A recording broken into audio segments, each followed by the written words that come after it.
Welcome back to Blitz. I'm Brian Carter, joined via phone by Dawson County second-year head cross-country coach Charles Beusse. Charles, thank you so much for your time today. Thank you for having me. Now, this is your second year in the program, and I'm sure that there's been some adjustments you maybe have made. What are the biggest adjustments you've had to make since last season?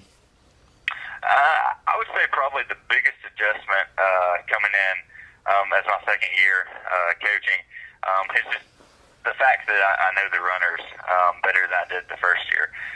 Last season was kind of an adjustment in that I was trying to still figure out, the ability levels of what I was working with, and having some runners returning this year that I was able to coach for an entire year now has really helped as far as allowing me to know, okay, this runner can handle this amount of mileage, or these are specific things that we need to work on, and really focus individually on runners. And so I've really tried to do a lot of that, especially over the summer months, of individualizing a little bit better as far as the needs for each specific runner. And I think that's helped going into this season.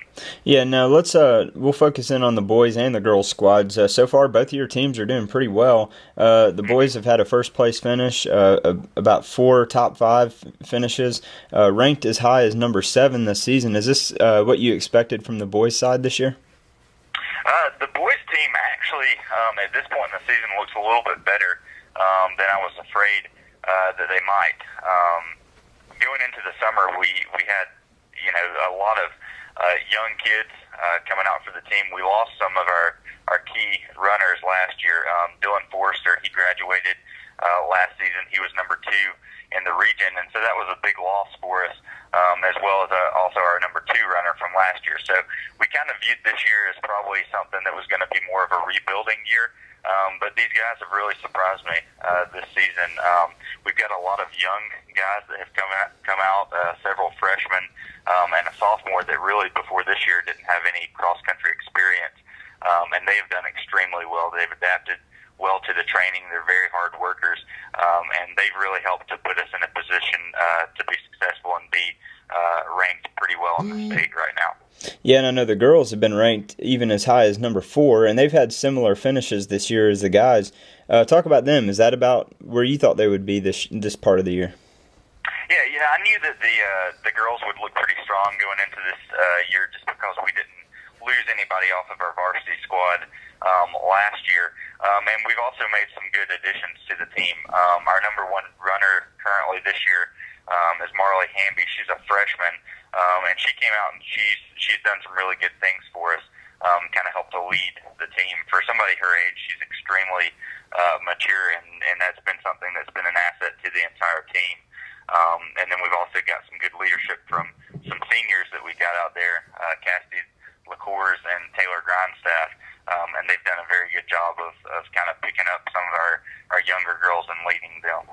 Yeah, no, so that was good. You hit on some of the key girls this year. On the boys' side, you mentioned the sophomore I'm sure you're alluding to earlier was Jacob Poston. Three top 10s for him this year. What's the ceiling look like for him in the long term? Yeah, it's kind of hard to say at this point, just because I'd never met this kid until June. He has a soccer background, but he had never run competitively. And he's coming out this year, and he's already hitting sometimes in the low 17s for the 5K. And for someone without experience, those are pretty incredible times. So I think that he's far from reaching his potential. And I think over the next few years, he's really going to continue to drop his times and probably be a highly recruited college-level athlete coming out of high school if he continues on and stays injury-free. Right, and last question for you, and then I'll let you go. But talk about your expectations for both your teams in the upcoming region meet, and then I know state is a big goal for you, and I'm sure we'll see both your groups there. But what are your expectations for both of those? Well, at the beginning of the summer, we kind of got together with both the teams, and we tried to lay out goals that we wanted, for the end of the year. When we finish the season, this is where we want to be. And teams, including the boys, even though they're a little bit younger, both teams said that their goal, their main focus for this year was to win a region championship. And as of right now, we're in contention for it. It's possible. We do have some good competition going out there. Banks County is looking very, very strong right now, and they look to be our biggest competition probably in the region. And it's also going to be tough for us to take down Banks just from the standpoint of the region course is at Banks County, and it's their home course. Right. So that makes it a little bit more difficult. But still, our focus and our goal for region is to be, number one in the region for both teams. And I think that if the kids can focus and really work hard for the next couple of weeks, that they could potentially get there if they have a good day. Yeah. Well, Charles, thank you again so much for your time on Blitz. I look forward to seeing how your squad closes out the season, and hopefully I'd like to see you win those region titles and then even maybe get a top 5 in state on both sides as well. Thank you very much.